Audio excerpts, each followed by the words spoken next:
Can you just tell me something about your parents and your childhood, which seems Well, somewhat bizarre? I can't tell you much about my parents because, of course, with small exceptions, I was not brought up by them. My father's family had been in the gem trade in India and Burma for a very great number of generations, approximately 200 years. I was born in the States, was taken away by his relatives and raised in the gem trading family there. What age did you leave your parents? 3 months. 3 months. I made one visit to the States in between when I was something of that age, 7, I think, or 6. And aside from that, I didn't get back to them until I was just short of 18, a month before I was 18. You must have been delighted to see your parents. No, not particularly. In retrospect, at any rate, there was nothing to be delighted about. But people always say to me, if I tell them, oh, you must have felt deprived and sad at being abandoned. I had a wonderful time as a child. I look back on it with great pleasure. I missed nothing. Did you have an ayah? We had various servants. We started out in a big house just outside of Calcutta. You know where Garden Reach is? Garden Reach. Garden Reach, outside of Cal. All right, and we had a big house. And loads of relatives coming and going and staying and not staying. And it was very good for children because nobody knew who was in charge of anyone. So we were in a position to get into all kinds of trouble and blame it on someone else. It was very pleasant. But then, of course, off to Burma and a much smaller place. 24, in February of 1924, which makes me very shortly 80 years old. You yourself are what? 61. 61, a mere child. Yes, absolutely. So you came back at 18, just briefly to see your parents, and then you went back to Burma, or? No, I did not get back. I remember I got back at the beginning of 41, stayed, and then when I would have gone back, America had got into the war because just before the end of that year, 45, in Pearl Harbor and all, and I didn't get back to Burma until we went back to do field work, my wife and I, in the beginning of 57. So it was a long gap before we got back. And it was, I suppose the word is interesting. In that entire time, I never heard a word of Burmese. I never had any occasion to speak a word of it, and I forgot a lot of it by then. Well, it's come back. I studied it some, and it all was there in my head, and it came back. But it was, a long period of being away. 16 years. What did you do during that? What did I do? What I did was prove how stupid I was. I had no particular skills that were marketable because, of course, I'd been apprenticed in the gem trade in Burma, not far from Yunnan, over in Lashio, you know where that is. Yeah, I know you know where it is, in northern Shan State. It's about 3 hours by a good car from the border, from Nankin. And so, as I say, I had no particular skills.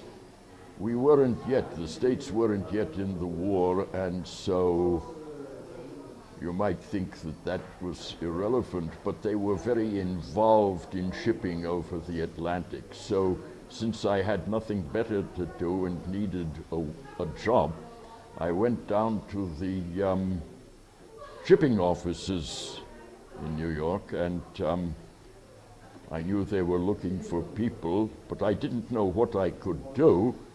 And the hiring boss, as it's called there, asked me a question. He knew I spoke with an accent. I wasn't speaking like this. I was speaking that way in Indian English and so on.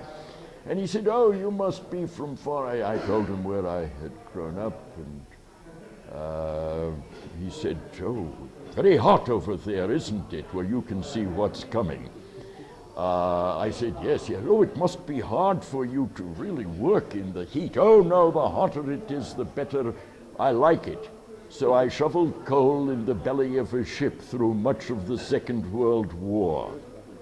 I fell into the trap, you see.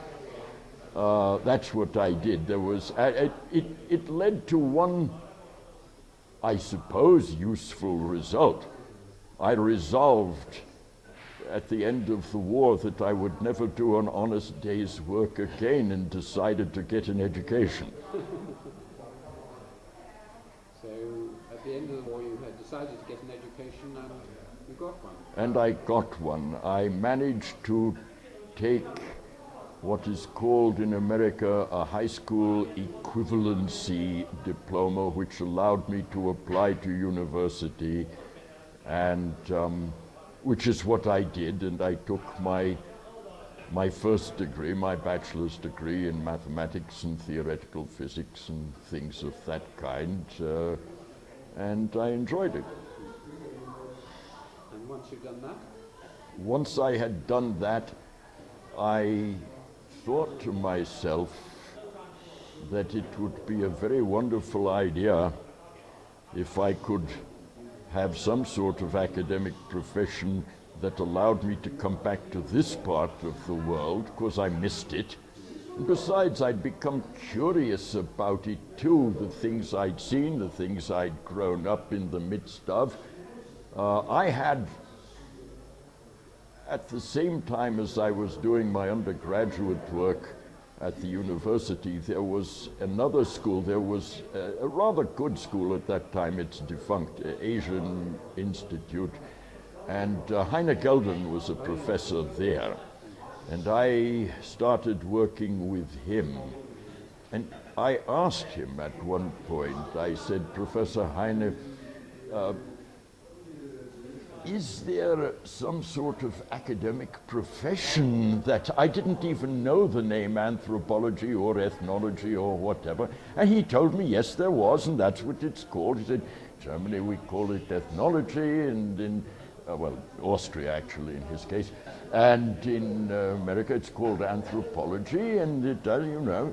So I shifted my speciality from mathematics to anthropology and linguistics, and went on to Columbia University and took my PhD there. Who were your teachers at Columbia? Do you remember them? Yes, I remember them, but in a sense, well, they were my teachers, but there was no person I really could work under, because my interests in India and Southeast Asia were not supported by anyone who was then on the faculty. So, I mean, I worked on the theoretical side. I had people like Julian Steward, though he was not my supervisor. Because I was an Asianist of sorts, they had a very good China specialist there, a man named Morton Freed. You may not, you have heard. Well, he was my supervisor, but basically I did it all for myself because there was no one who was a specialist. Well, it was more complicated than that, because, and this is something I'd said to you, Yunnan, earlier, because I was unable to keep myself from trying to look at ethnographical materials in a formal mathematical way. There was no mathematical anthropology then, which I'm in now, and but I couldn't help looking at things that way, and there was no one on the faculty. For the matter of that, there was no one on any anthropological faculty either in America or anywhere else that would have been any help. So I had to do that for myself too. But I had very good teachers, Steward and Margaret Mead, with whom I became rather friendly in later years. Can you, as we light on people, so to speak, in your history, it might be nice if you can just give either a pin picture or just a few words about them. I mean, not many people now have encountered Margaret Mead. So Margaret was... I took a lot of lectures with her. She was only an adjunct professor, but I took evening lectures with her on various matters, and I don't know, I think she thought I was funny, and so she became friendly with me. She was on my doctoral committee and my oral exam and my thesis defense eventually. And for some reason totally unknown to me, she decided in later years that we'd become very close friends. And I remember 6 months before she died, we were at an American Anthropological Association meeting somewhere, Philadelphia, I think it was. And the end of a session we were in together, she says, "Kris, you have to come up to my room. There's something I have to tell you." So I go up there and she says, "Look, I'm not telling a lot of people. I don't want people to know." But she says, "I've got maybe half a year left." That was my first and last intimation that she thought of me as a personal friend. I had no idea, but she could, you know, I'm going to kick the bucket any moment. But don't tell anyone. No, I didn't tell anyone. No, she was a very strange woman with an extremely bad temper. I don't know if you'd ever heard that. She would, she fell out with husbands, if somebody, huh? I knew she fell out with various husbands, or husbands fell out with her, or something. Oh, there are all kinds of stories about that. But at any rate, she could, if she felt that she had been offended or not properly respected, and that meant a great deal to her, she would get into public screaming rages. Oh yes. You know, you talk of her various husbands. I don't know all the stories, but you know, to the last moment of her life, she was still deeply in love with Gregory Bateson. And she would talk of him and about him for hours. And she did that night when she told me, she said, "You know, Gregory isn't very well and he's probably going to be dying soon," which he did, though long after her. And she said, "You know, now everything has to be to help Gregory, and our daughter's out there helping him. I don't, you know." It was a strange situation. Did you feel that she would be a good anthropologist? In other words, was she interested in you or other people, or? Oh, she was very interested. I understand what you mean. It's related to things we said at table a couple of weeks ago about Edmund, where we wondered how he ever could deal with people as an ethnographer, for he didn't with other people. And no, she was very interested in people. She had a natural curiosity about everybody she met and talked to. And I think that stood her in very good stead as an ethnographer. I don't want to get into the Margaret Mead, Derek Freeman mess.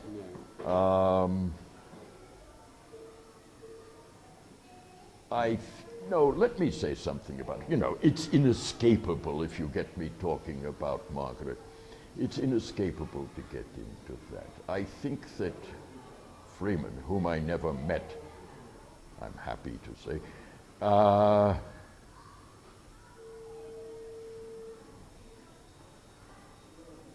made a not uncommon error of assuming that because she had on occasion, with regard to her Samoan materials,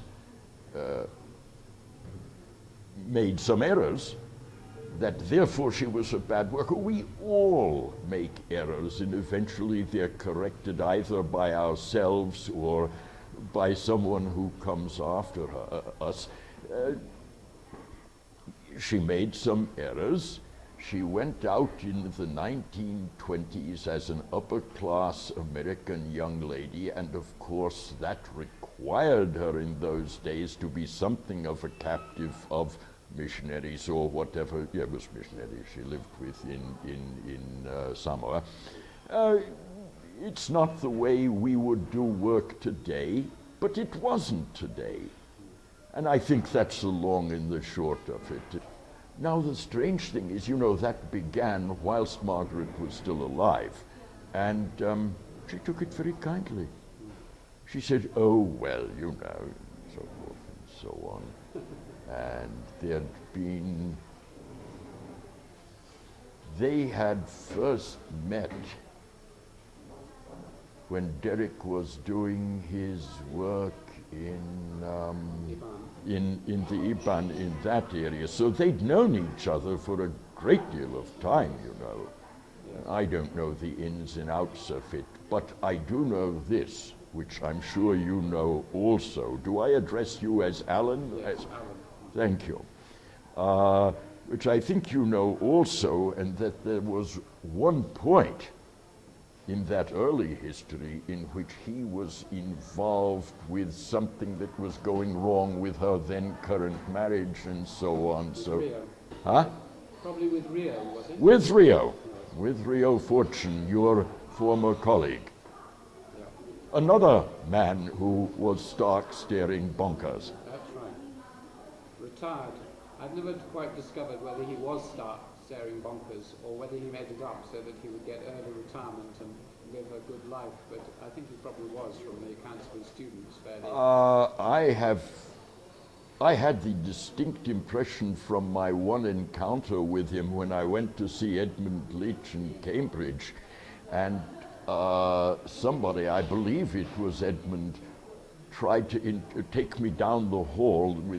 You people were still in the museum in those days in Downing, and take me to the, famous man. He's sitting in his room there, apparently never turned on the light.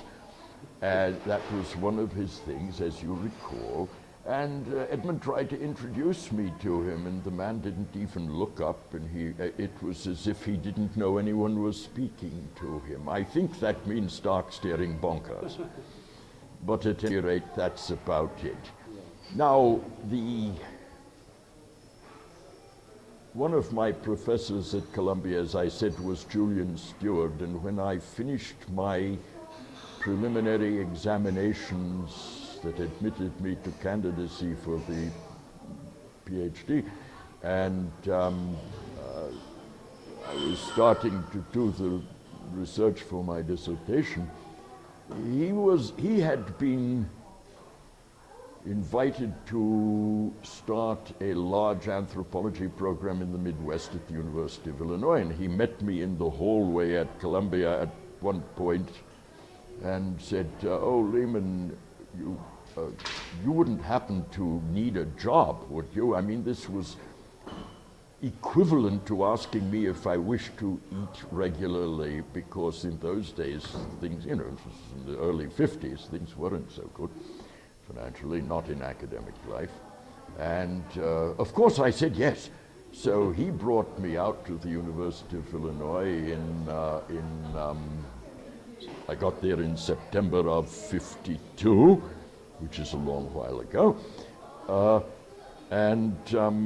He was very supportive of my work for a number of years, but since you're asking for little sketches that give you a picture of people,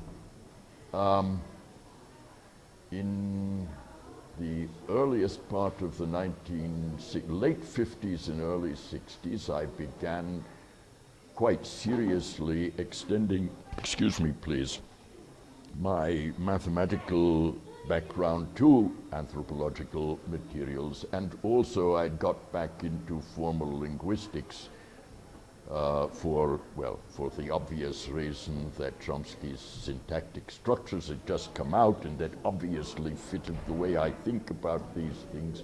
So I started to do a lot of linguistics and a lot of this mathematical stuff. He was infuriated. He said, I've never done any of these things, I'm not good at either of them and don't really know anything about them, and I don't see why you're doing it. You're supposed to be my research associate, and so forth and so on. Fortunately, it was a new department. We had a first head of department, and it wasn't Steward, who said, look, I'll get you out of this, a man called Joseph Casagrande, whom you wouldn't know of, I think. And he says, I'll get you a regular teaching appointment, tenure track appointment, which he did. And from that day till Steward's death, I doubt we said a civil word to one another ever again. I mean, he was a man of exceedingly narrow intellectual vision. He had a lot of depth and no breadth, and, that was, excuse me? I obviously have read quite a bit of this stuff, and it does seem quite narrow. It is. Interesting as far as it goes, but you know, in some respects, and some of his best pupils, people like Eric Wolf and Sidney Mintz, both names that you're acquainted with, both were in the habit of saying that Julian was largely illiterate. He didn't read much, and the consequence is he had to reinvent some kind of Marxist theory all for himself because he really didn't know anything about it. And that's really what he did, you know. This used to bother his great rival, Leslie White at Michigan. But I won't go into those details either. They're all on this big set of lectures that are being recorded. So you went on, and while you were teaching, you were doing a PhD, or had you already done it? No, I had finished my examinations. I was brought out to Illinois as a research associate in Steward's new program out there. And I did teach one or two things in the spring term of '53, whilst I was doing my dissertation that was not field work. It was a complicated library thing concerning India, and it was applying a lot of Steward's ideas in my own fashion. It's a good piece, far too long. But what was your PhD on?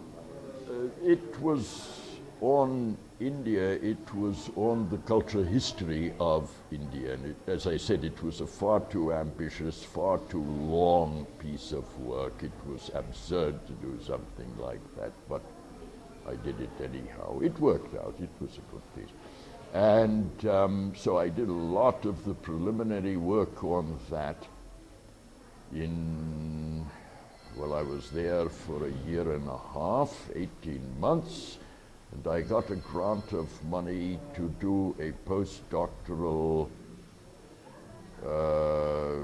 course in Indology and linguistics, South Asian linguistics at the University of Pennsylvania in Philadelphia, so I went off to that, in the course of which I more or less finished writing my dissertation. But I didn't get my degree then, and the reason looks odd from the standpoint of the way things are today. But you see, it was a very long dissertation. And, 800 pages thereabout, something of that kind, typewritten. And it had to be typed by a professional typist, and you know, with carbon copies and so on. As was mine. Yes. I'm sure yours was, and I couldn't afford it. I had no money to get it typed, so I had to put off taking my degree.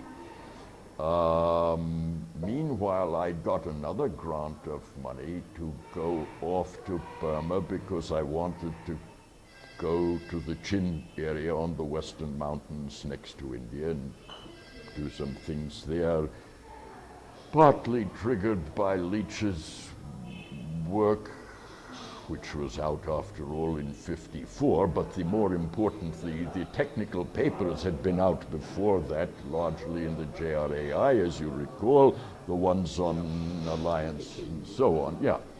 The ones reprinted in Rethinking. I was able to do that. Went out in, well, we got there in the beginning of '57, in February of '57, and were there through much of '58. When I got back to America in later part of '58, I had saved enough money to get my dissertation, get my thesis typed, at which point I took my degree. So I didn't take my degree until early '59, even though I'd finished my classwork and examinations in the spring of '52. But in those days, there weren't many grants, there weren't academic jobs, and what there was didn't pay enough. And the consequence is I didn't take my degree till '59. Back from now, that's still a long time ago, but there was a big gap. But I had no difficulty with it, except, as I've told you, the thesis was concerned with India, with South Asia, and they had to import a South Asianist from Pennsylvania to be my external examiner because there was nobody at Columbia that knew anything about that either. But there was no difficulty with it at all. So I did finally take my degree, at which point I was invited back to Illinois. I hadn't quite broken with Steward then, as I say, but about a year and a half later, I had broken with him, but then things were all right for me. And I've been there ever since.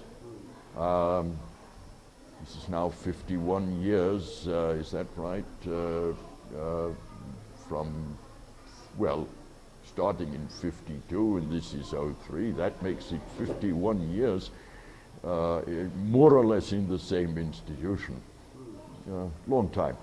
A long time, under the new American policy of no forced retirement. Well, yes, it's federal law. They are not allowed to force people to retire simply on the grounds of age. And this has both advantages and disadvantages, because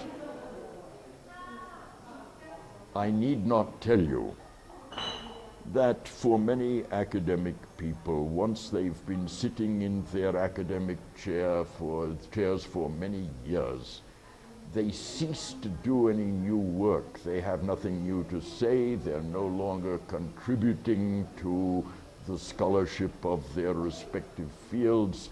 They are, in short, dead wood, and you can't get rid of them. And this means that younger people coming up who can and should be contributing don't have a position or find it hard to get one.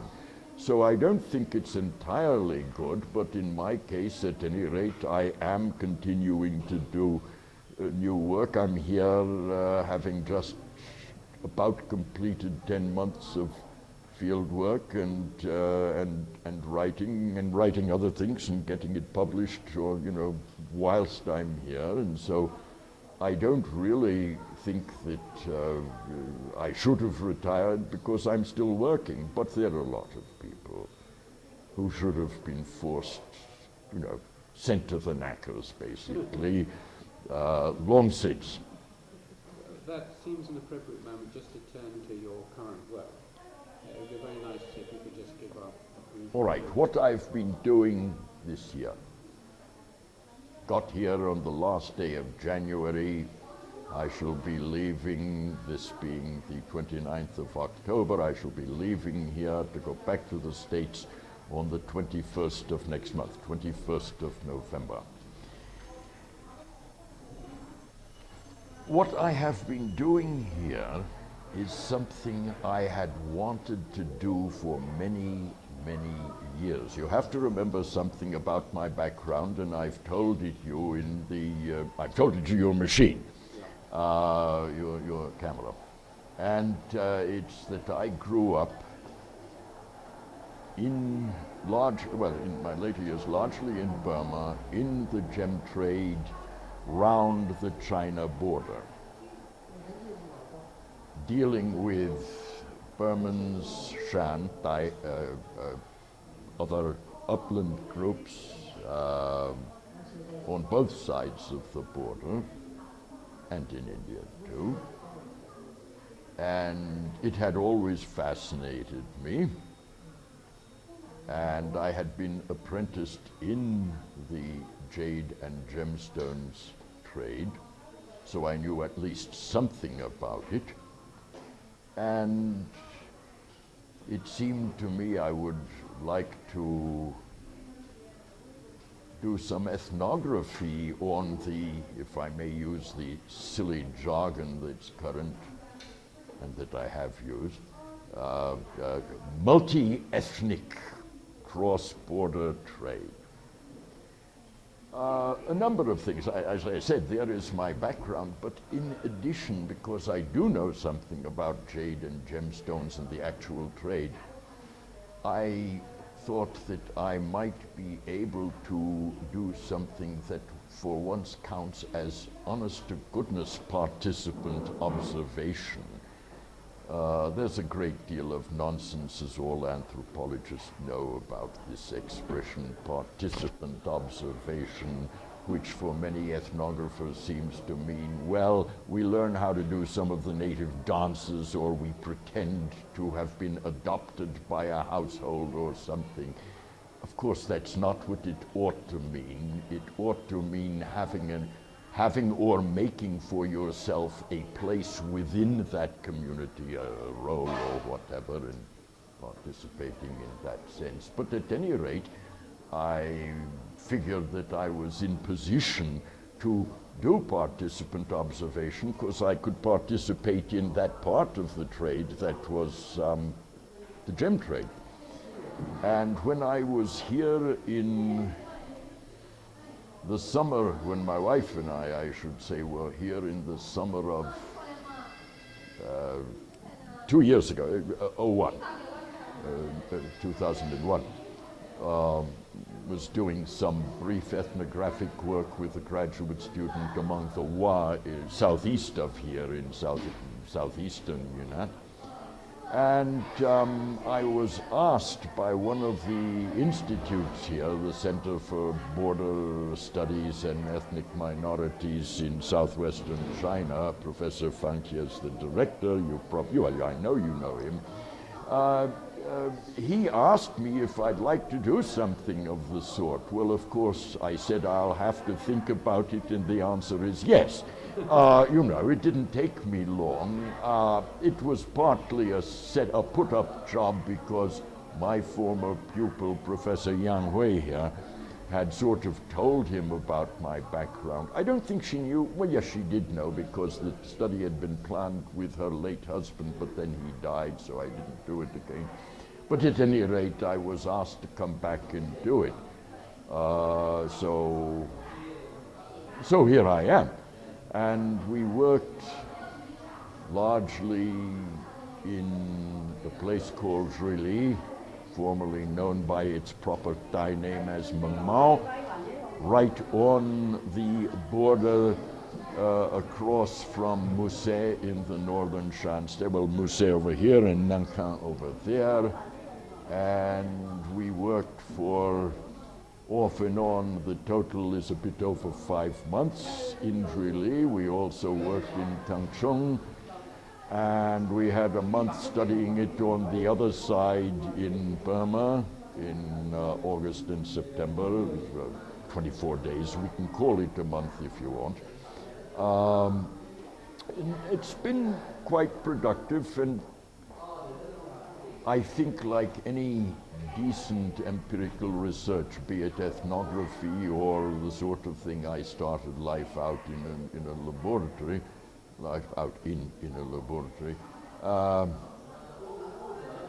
it's led to some unanticipated results and taken to some extent directions that had not been anticipated to begin with, but decent research should do that. It should take advantage of what one really sees and what one really encounters and gets into, and if it's interesting, you follow it up. I have no patience with people who say, again, it doesn't make any difference if we're talking about a lab science or if we're talking about ethnography, no difference at all.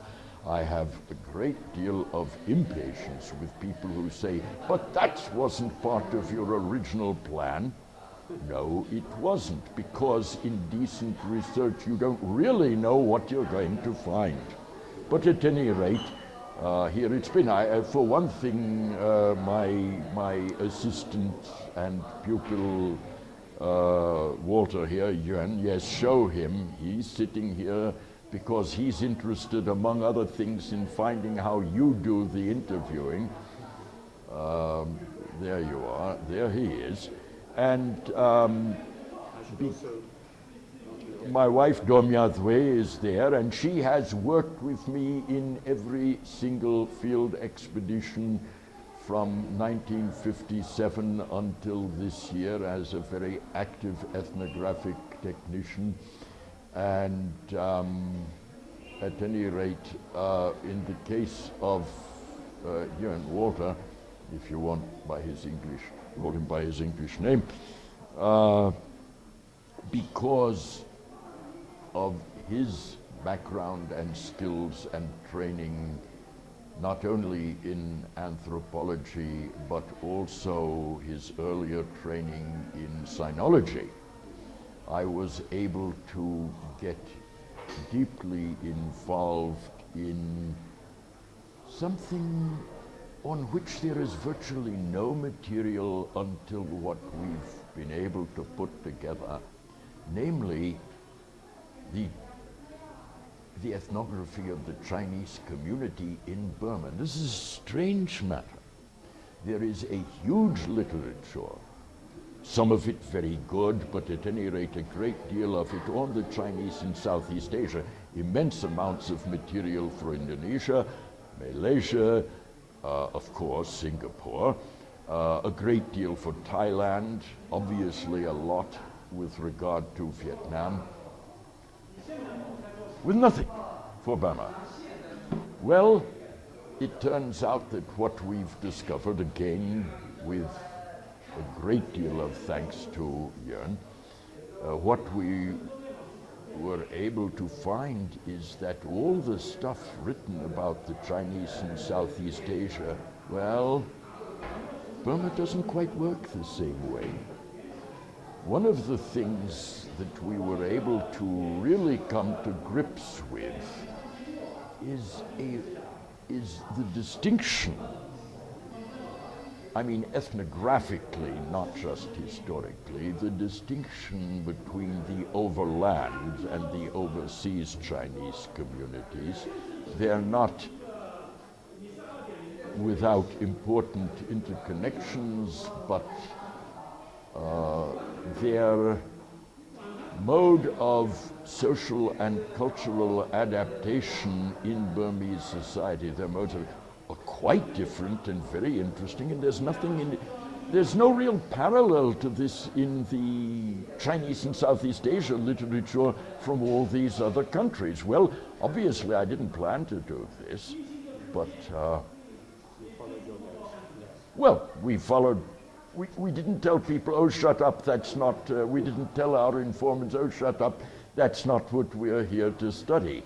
They gave us this material, it was valuable, and we've made use of it. Now, I should say, in, what shall I say, extenuation of our having to some extent gone in this direction, that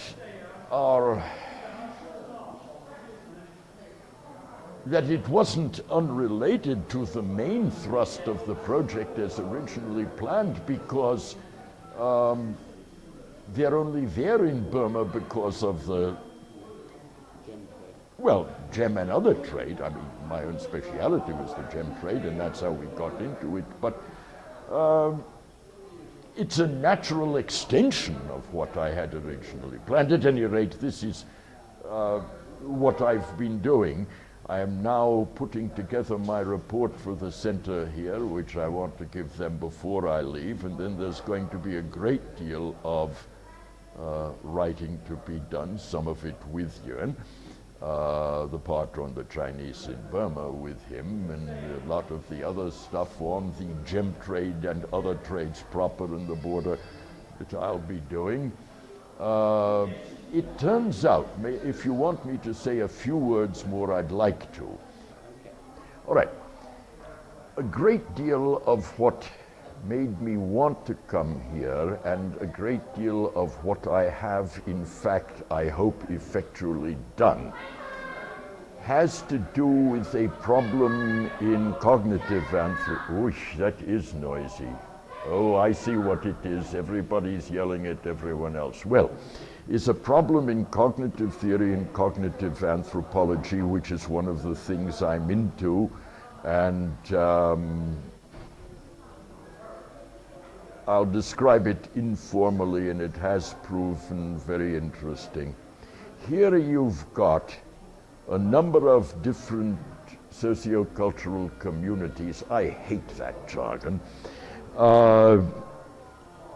Burmans, two kinds of Chinese, to some extent Jingpo, Kachin, Dai, Shan, certainly, involved in a complicated trading network. Let's stick with just the gem trade itself, where I have richer data, of course. And they're all involved in it, and they all interact, and no two of those communities have the same knowledge and the same understanding of what they are involved in. And the question that I was concerned with, technically it goes by the name of the problem of differentially distributed knowledge, is how this settles down into a working system. It is quite incredible that no two of these communities see this trade the same way, have the same kind of knowledge, understanding, assumptions about it, and so on, and yet it settles down into an orderly, integrated system. And the modeling of this thing, which will involve some fairly formal computational work, the modeling of this is going to prove challenging, but I think interesting. I've done some beginnings on it here already. You see, all the other important work on this problem of differentially distributed knowledge has been done in the context of systems in which there's a central authority who has an overview. There isn't one here, so it's a very challenging problem for me and for people who are into this sort of thing, and there are others, many, and that's what I'm very much involved in. Of course, of course, I am incapable of not doing some linguistic work too, and I've been able, with a colleague of mine in the States, a linguist friend, colleague, I've been able to get involved in two quite ancillary linguistic bits of linguistic work. One he and I are doing a book on the Shan, on the Tai, and on their various, linguistic, the relation among the dialects and their differences and how you describe them and so on. It's largely phonological work, phonetic work, and I've been able to add a good deal to that.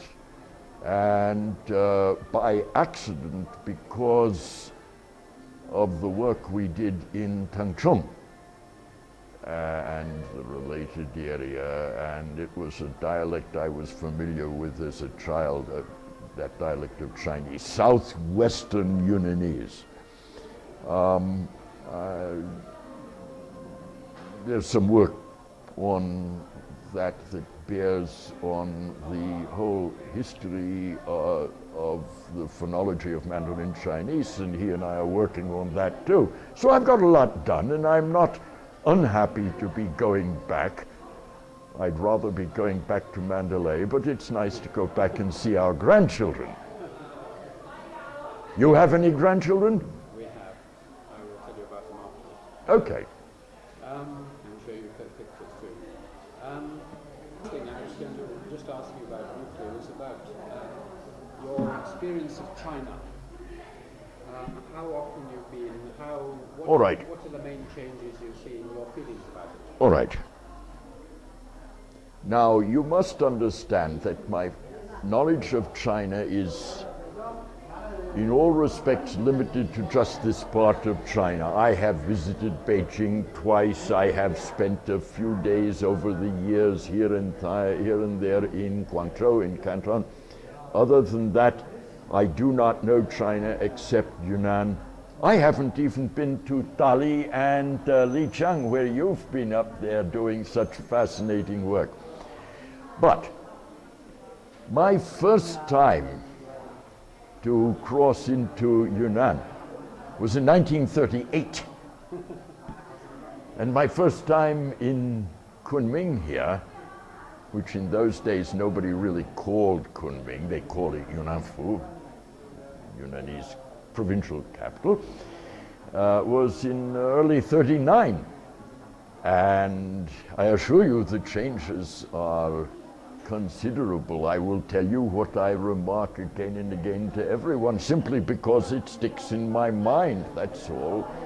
I repeat myself all the time, but then that's what sticks in my head.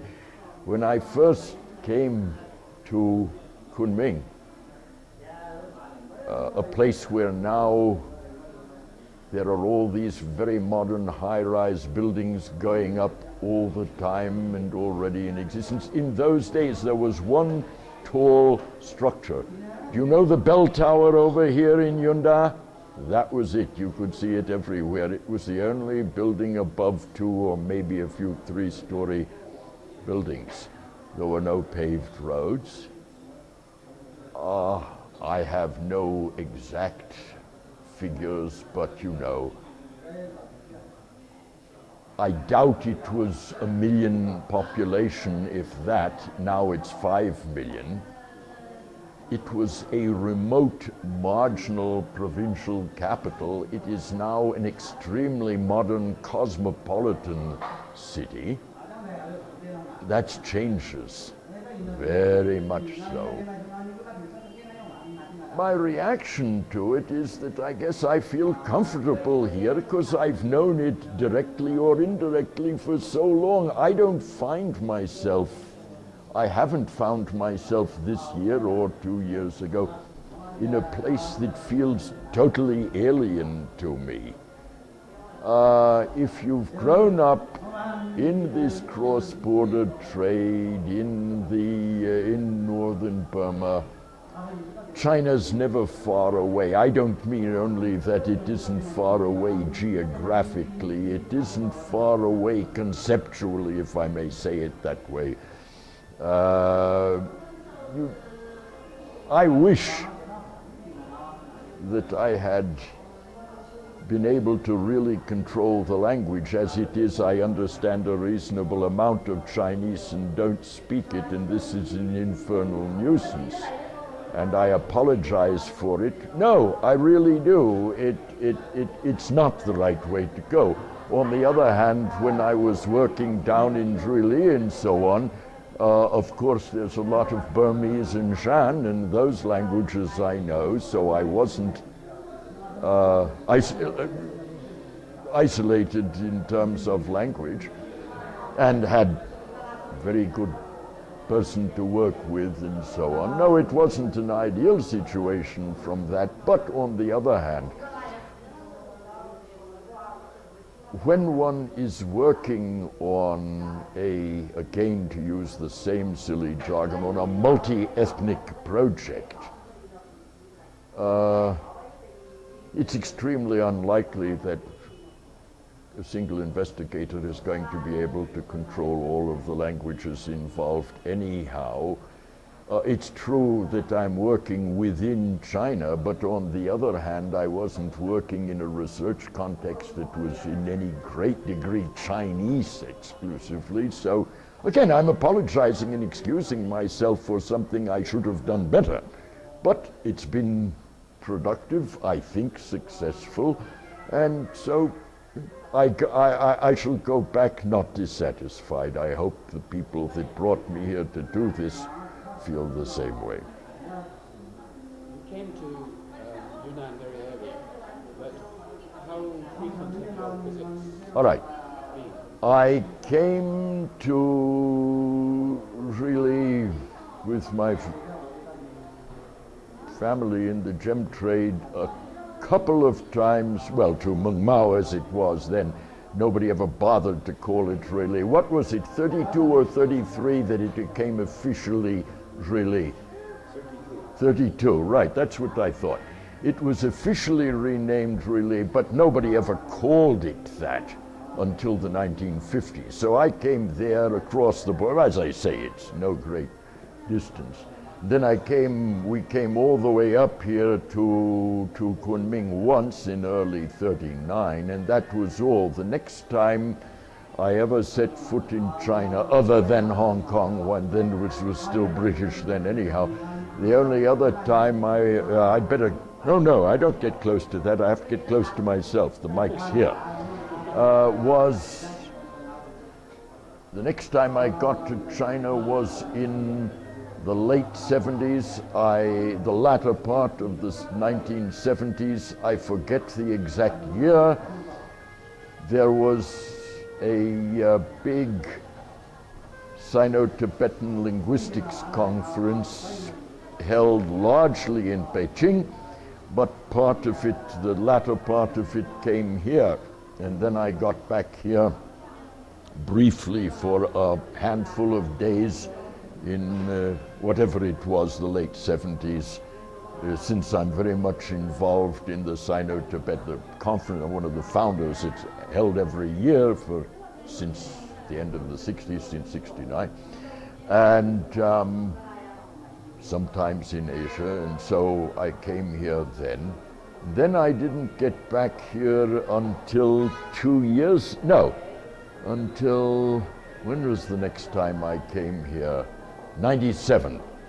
1997, I was here because my former pupil, the founder of anthropology department here at Yunnan, the late Wang Chusheng, the late husband of Professor Yang Hui, had organized a big international conference on anthropology and this area of the world, so he invited me, so I came. At the end of that conference, he and I and a few other people, friends of his, of mine, went down to Ruili and so on, partly because I wanted to get back there and see. And I discovered at that time that really had become, for reasons I shall not go into here, had become a major cross-border gem trading center. It had not been previously. Has to do with essentially it's having become a free port, or Chicago having become a free port in the 90s. And So I got very fascinated and met some of the people in the gem trade who it turned out had some connection with our bunch back in Lashio before the Japanese War, which you call the Second World War maybe. And, well, we don't here in English. We always refer to it as the Japanese, or at least in Burma. I got very fascinated and made some nice contacts there. And Professor Wang Trusheng and I planned to do what I've actually undertaken this year. Alas, he died of liver cancer a year and a half later, and we never did it. So then, as I say, I came back again 2 years ago just for a summer's work on a technical project among the Wa, and was invited to do this. So it's not many times. A couple of cross-border times in 38, once in 39, briefly in the late 70s, 97 for a conference, and 2 years ago, 01. Now, this year, it's 6 times. Not much. You commented on the huge economic and sort of... On the what? Huge architectural and economic change in Kunming. What about the political change in the atmosphere in China since over the last 10 years or so, which is known? I can say something about that because it is off. Oops, there's your. Is this still working? It fell down. Yes. All right. Sorry about that. I didn't know it would.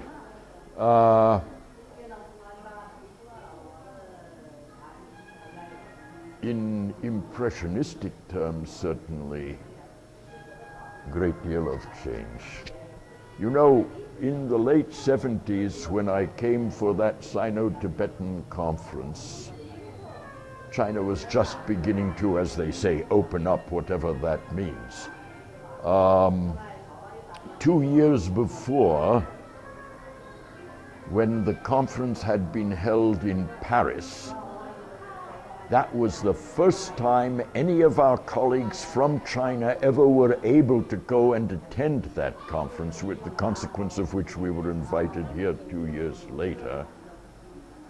So the time I was here was either 76 or 77, because I know that the Paris one was 74. And of course, as I said, the first part of it was in Beijing, then it was here, and the atmosphere was one in which you were being watched carefully at all times. That was far truer in Beijing than it was here. I remember there was one of us, he's now gone, he was Chinese, but he had been in the United States for many years. He was a Catholic priest, a linguist at Georgetown University in Washington, D.C., Paul Yang. And he was originally from Beijing, and he had relatives. But he had to violate the law to go and visit them in their flat in Beijing, and because he wasn't allowed to without getting permission, of course. Nowadays, you know, you still see on the hotels here, some of them licensed to accept tourists and foreigners. But of course, that's no longer actually part of the law. The place you can stay depends on whom you can get to take you in, basically now. Now, it wasn't even like that in 97. You had to be very careful where you were staying and so on, and whom you talked to, and that sort of thing. And in terms of the physical setup in 97, I first came here again, and certainly in the 70s, no, particularly in the 70s, late 70s when I first was here, Kunming was only beginning to build. You know, they sometimes refer to Kunming in English as the city of perpetual spring. This is pretty rotten spring weather we're having. But in any case, I always think of it these days as the city of perpetual construction. But it's much more then than now.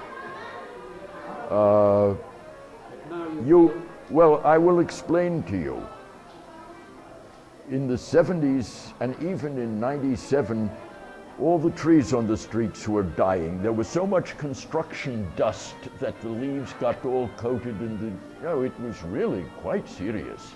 A lot of this stuff's replanted, because hundreds and hundreds of trees along many of the streets died because the leaves were coated with construction dust. This seems an odd situation, but I assure you that was it. In those times, certainly in the 70s when we were walking around, there were a lot of the old buildings. There were neighborhoods within a 10-minute walk from where we're sitting now, down along the railway tracks there, that still had your old mud brick, two-story, tile-roofed, old buildings with, courtyard houses and so on. Now, really, the only place you can see that in Kunming is in the old bird and flower market. It's the only place you can find those old buildings. Well, in the late 70s, they were still here. Even in 97, there were a few of them off there in the area just behind where that mile-long stretch of computer shops is. The largest stretch of computer shops I've ever seen in any country in the world, and being a computer nut, I like to see that, but that wasn't here then. So the growth has been remarkable. And as you know, the municipality has a population of 5 million.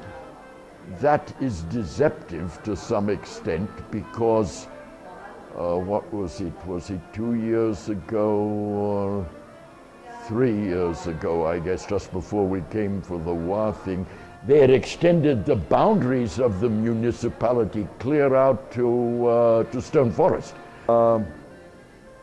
Yunnan is one of the prosperous places in the country, at least municipal places and so on. So people come here from all over the rest of China because there's some way of making money here.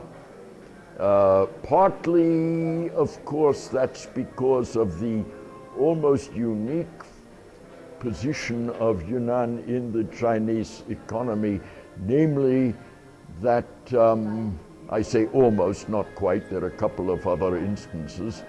Yunnan's economic connections of importance are overland into Southeast Asia, more perhaps than with the rest of China. Well, you're presenting a paper on that in Hong Kong later this year, Yuan, so you know a lot about that. Which gives it how do I want to say this? Which makes Yunnan attractive really for two reasons. One, there are things that you can get into that can make you some money, but two, it's also interesting, and you have to remember something about China, something that I know that you're familiar with by now. It's a country in which the people in any one part of China are immensely curious about other parts of China. It's the greatest internal tourist system in the world, It really is. There are figures on that.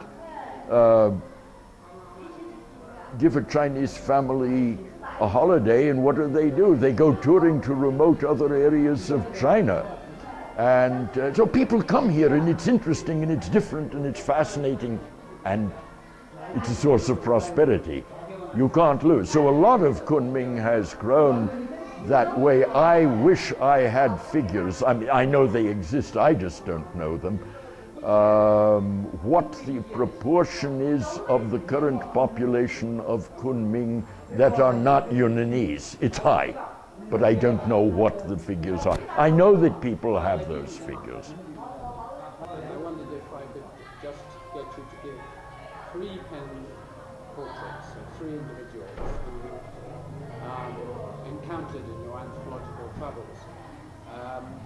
Edmund Leach, Rodney Needham, and Chris, my former supervisor, Christoph von Führer, in any order that In any order that I wish.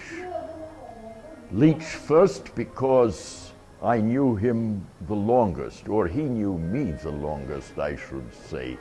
As you'll see in a moment, that's the right way to put it.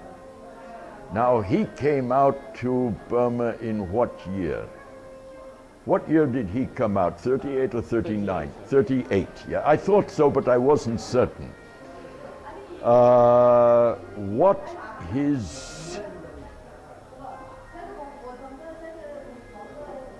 What his commission was, because he was presently at that point commissioned, as you know. He came out to do the Kachin stuff, and lo and behold, he ended up as an officer in the Kachin Rifles.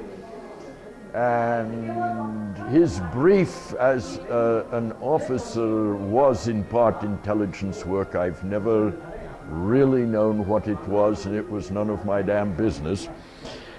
But in some way, I remember this was in late 38 or early 39. He saw me. He was talking to one of my relatives, and I was sitting in the background. You've heard this story before, but I'm putting it in there. And of course, as everybody knows, Leach had total recall and a photographic memory. Having lost all his field notes during the war, from a horse or mule that fell down 2,000 feet into a gorge, everything he wrote was from memory.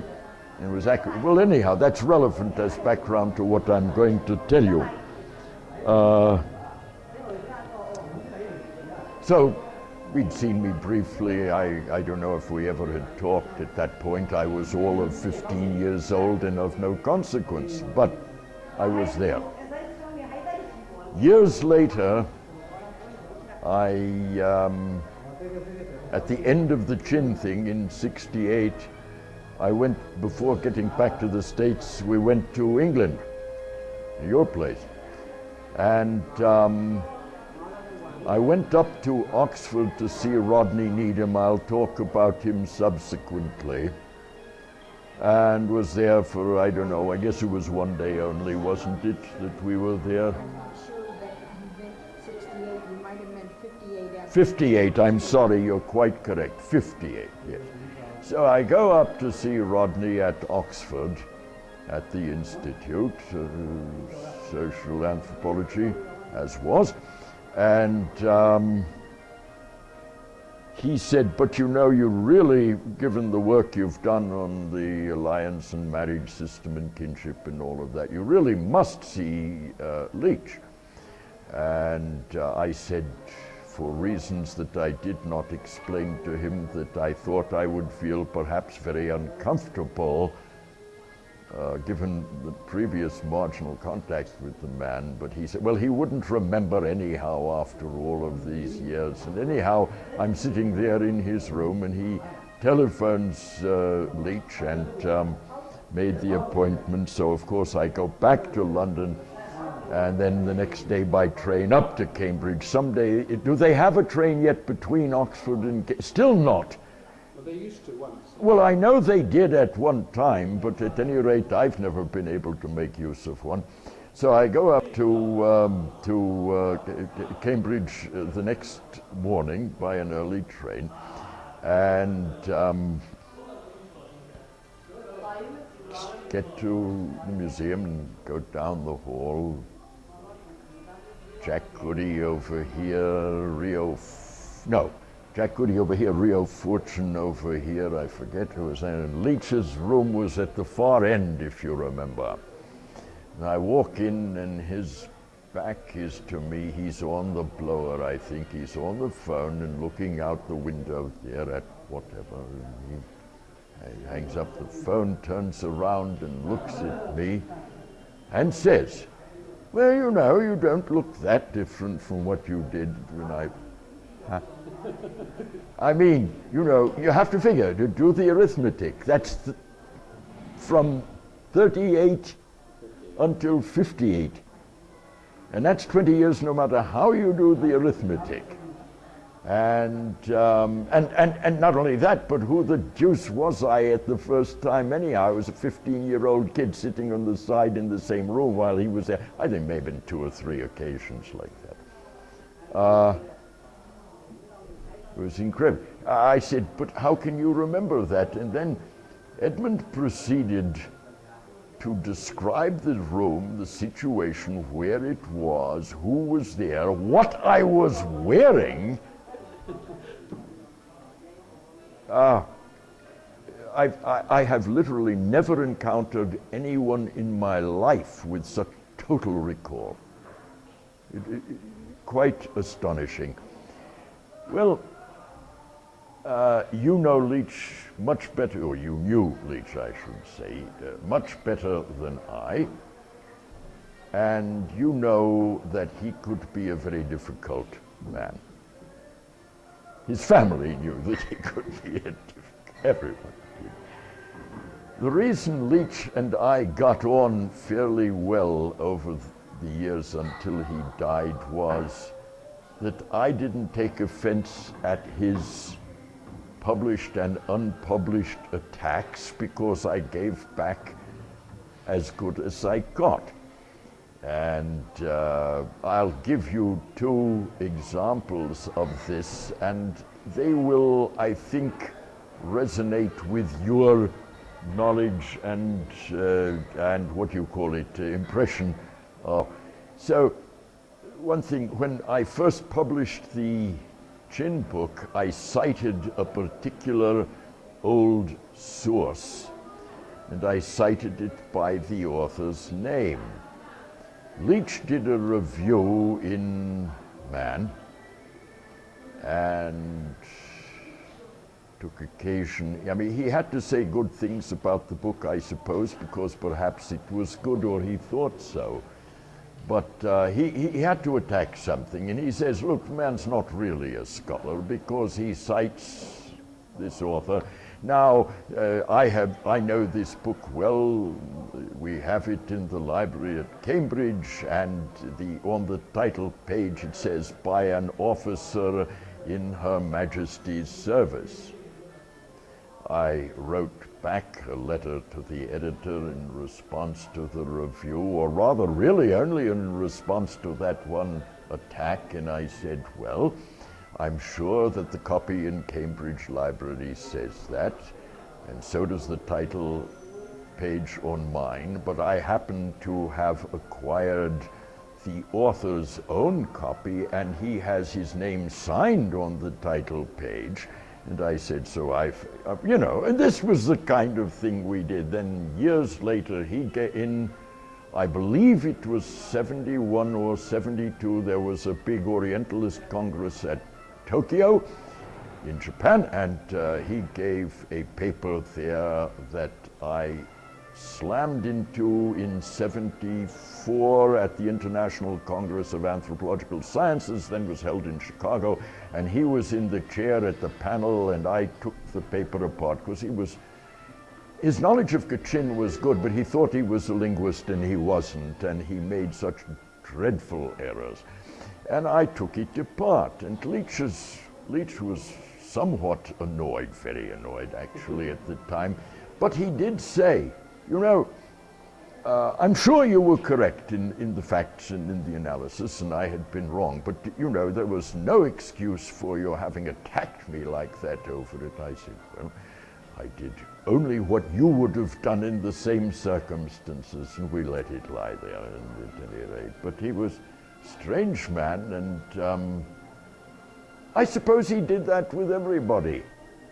But we got on because I didn't mind. I'm quite as capable of doing it as he. Can you just, as we have to move on, if you could just tell that story you told about his views there about Kachin studying. Oh, yes, all right. I realized that you wanted me to say that. I had a doctoral student, a PhD student, who was himself Kachin, and as a matter of fact was by succession. He was himself a Kachin chief, Dua. He had Oh yes, right. He had, his undergraduate degree was in mathematical economics. He switched to anthropology and linguistics. In other words, he was a well-educated, technically very well-trained person, a fellow named Moran Leroy, a good Jingpo name, from Burma. And given this kind of background and given his own knowledge as a hereditary chief of Kachin and so on, he wrote some stuff, published some stuff on that took issue with some of what Leach said. In this case, it had to do with some cosmological notions and so on. And Leach wrote a letter to me in which, I forget what the letter as a whole was about, but in which he said, among other things, that he found it very peculiar and unacceptable that the Kachins were very nice people, he liked them very well, but really, you know, when it came to the intellectual analysis of systems of thought and so on, really, it's the, now whether he used this expression or not, I disremember, I must have the letter in my files, but the implications were altogether clear that when it came to the analysis of religious and cosmological, you know, system, philosophy, only the Christians could really have the background to do that. And he meant it. He was not being funny, I assure you. He was somewhat offended at Leroy. And years later, I was in the field, but he came to Illinois, Leach, I mean. Leroy hadn't taken his doctorate yet. I forget where I was abroad at the time. And I think that's when he was offended. It wasn't, oh, I know. It wasn't anything Leroy had written. It was Leroy getting into a discussion of these things in a public seminar with Leach, and then afterwards Leach wrote to me that he found this really quite unacceptable. I mean, man's Kachin, he's not one of us. We analyze these things. He said, you know, I like these people very well, but really, I think you had some similar encounters with him. He was that way. He was, I'm using a word you used at dinner table a couple of weeks ago. He was a dreadful snob. And I think he was very pleased to get his knighthood, even though it had nothing whatsoever to do with his work. Well, he only got it because he was Prince Charles's tutor, you know. He didn't like people to say that, by the way, but it was true nonetheless. All right, Edmund, you asked me at one point a couple of weeks ago, you said you wondered if I had wondered how Leach managed to do ethnography because he didn't get on with people very well. I think he got on with them much better if he felt they were in their proper place. And I didn't say that to you the other day because I didn't think how to put it, but I believe that that's the case. I think with people who were in their place and clearly subordinate, he could get along with them much better, and I think that's why he did good work. Whom should I pass along to now? Rodney. Did you know Rodney at all? Ah. Rodney Needham. God knows what's happened to Rodney. No one ever hears of him anymore. Well, when Claudia left and he remarried somebody in the literary game or something like that, and he retired at the same time and disappeared into another existence.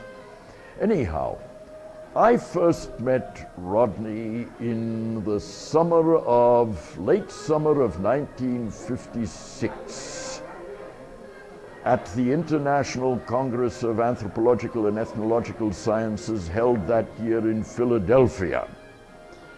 I was introduced to Rodney somewhat indirectly. My professor don't touch. No, I did that accident. My professor Heine Gelden had introduced me to your supervisor Heimendorf, and Heimendorf introduced me to Rodney, and I was telling them about the things I was planning to do. I went off the next year, well, half a year later, into the Chin Hills. So we were talking about all of those things and so on. And that's how I came to stay in correspondence with Rodney. And during my time in the field, and went up to Oxford. He asked me to, when on the way back, to go to Oxford to, to see him and so on, which I've told you about. Rodney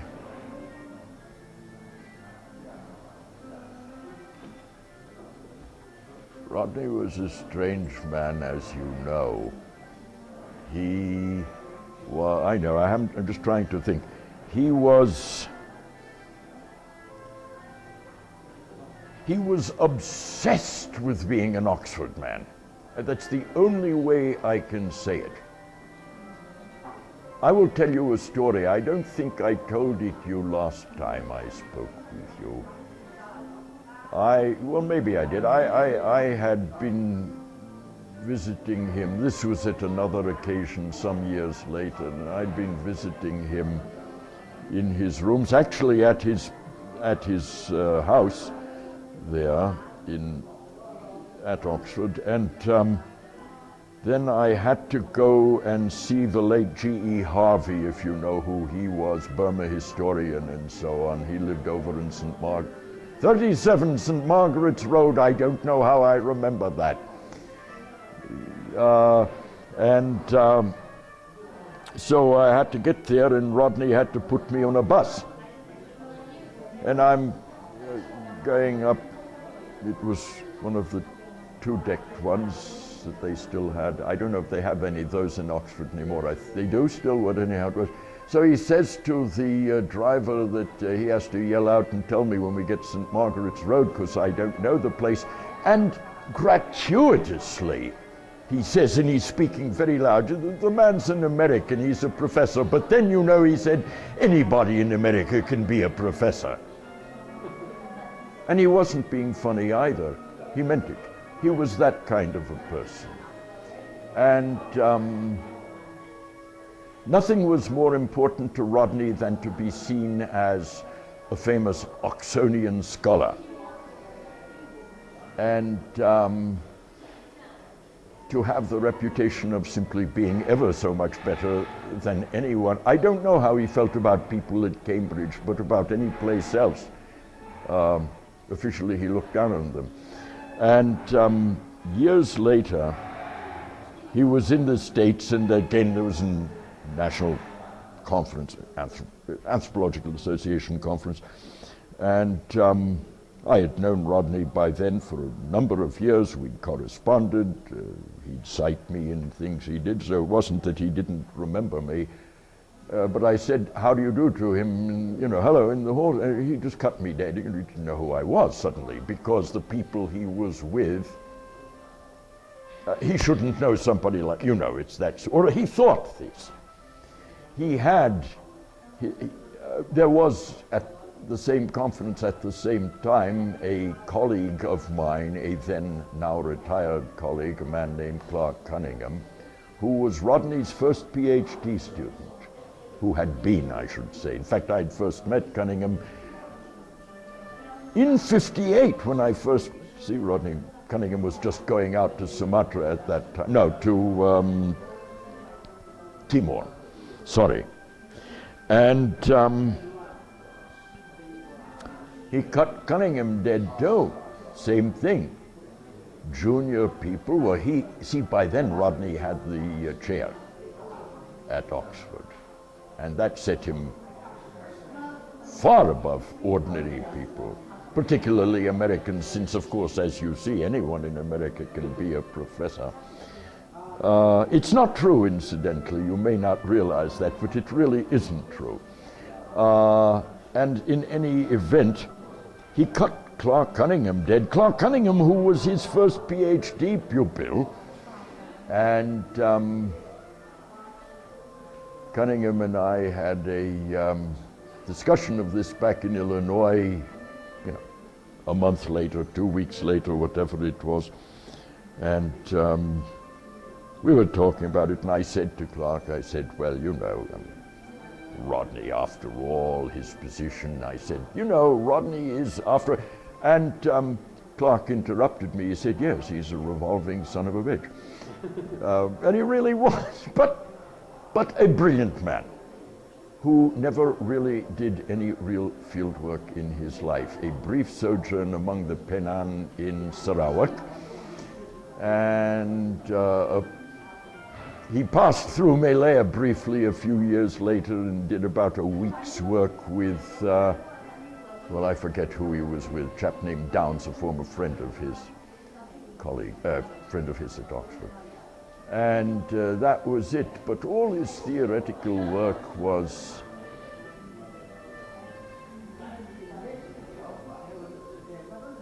brilliant and yet flawed in a particular way. I give you two examples to show you, and this is a matter of public record, so you don't have to take my word on it.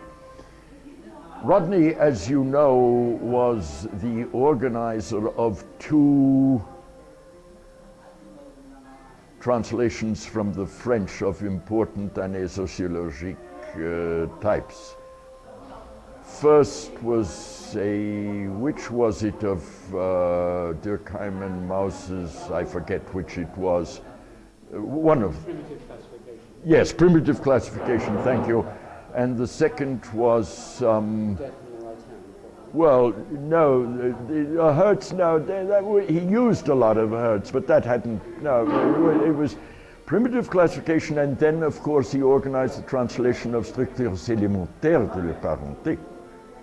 Now, notice that in both of them, the introductions, the translators' introductions are fascinating, because he translates these works, but in the introduction, and because presumably they're of importance, and in both of these introductions, he slams them for being entirely wrong and absurd. You remember that? He does it in both those cases. It's not actually, he might have done it once, but to do it twice in a row like that, I mean, he was being Rodney, that's all. Strange man. Well, he got his when the postgraduate students at the Institute threw him out, voted him out. Do you know that he was literally not allowed to come through the door without permission? It was. He was literally not allowed to enter the premises without an invitation. So he ended up hanging out at his favorite place, which was his rooms at Merton. All Souls. All Souls, was it? Well, he was originally Merton, that's right, which he had been very proud. Then he was at All Souls, okay. But at any rate, so much for Rodney. Still, his contribution to all of these issues about alliance theory and so on were very important. He ended up being wrong more often than he was right, but that doesn't matter, because his contribution to the discussions and their progress was considerable and, I feel, enduring. Likewise, again, a book in which he was wrong, but it led somewhere, and that was the book on belief, language, and experience. Those two certainly were of great importance, all of those things. I've said some bad things about Rodney here, but that doesn't mean I don't respect his work. I do. And I think it is a great shame that apparently he's being forgotten so quickly. I think that's too bad, because it was very useful work. And finally, just very briefly on... All right, I met Heimendorff, as I said, in '56 at Philadelphia at the International Congress, introduced by the other famous hereditary aristocrat of Austria in anthropology, and that was my professor, Heine Geldern. And I have rarely met a nicer man. Now, I've said some bad things about Leach and about Needham, two people whom I respect greatly. I think Leach somewhat more. But Heimendorff deserves a great deal of respect and praise, not only because he was such a delightful person, nobody knows that better than you, but because he was a man who all his life continued to grow intellectually. I mean, look, here's a man comes out of the old Kulturkreis school out of Vienna, becomes an anthropologist, works in India and Nepal and so on. He ends up in the anthropological chair at SOAS and so on. And you know, a lot of, well, you do know, again, nobody knows better than you, Alan, a lot of his latter day work. Let's take the Merit and Morals book, which I've recently written an article about in a book that's just come out. That was a piece of perfectly excellent modern social anthropology. He didn't dig in his heels and say, I'm still an old-fashioned culture historical anthropologist. He gave that up. He learned from the new places he was in the new work. He did he continued to grow intellectually, as I said, and one of the kindest men I've ever met. You know, I'd show up in London and, oh, well, Lehman, oh, you're here, good, will you attend my seminar? It might be, let me introduce you to, always this way. You remember, he'd always slick his hair back. I forget if it was the left or the right hand, I disremember. And it was always one, I just don't know, it was the left hand. It was the left hand. And, you know, I mean, apparently sincerely pleased to see someone, and, you know, well, what can I do? Let me introduce you to this person. Oh, I really want to talk about... Incredible. Yes, incredible. And incredibly productive when you consider all the places he did field work, and in each of those places making a series of major contributions to the ethnography, not only descriptive but analytical. You can't beat it. You really can't. In my view, I think I've made a fair survey of the 20th century.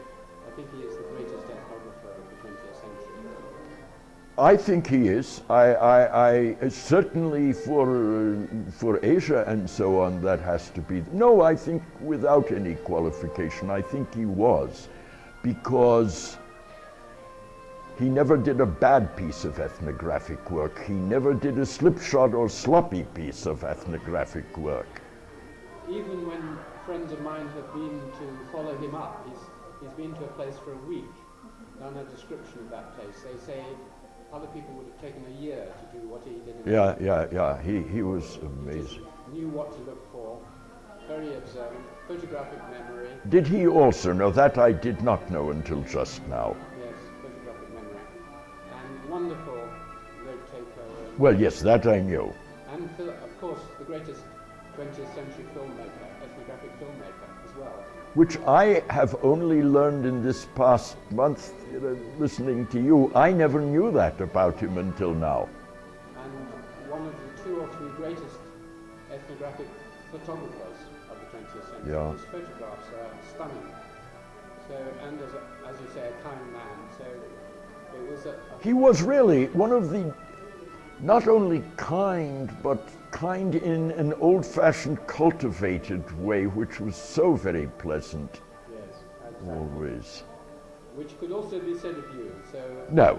I would like to thank you very much indeed. You are more than welcome. It's been a pleasure, not so much saying this, you know, because I don't care one way or the other whether I'm asked to talk or not, but it's been a pleasure meeting you.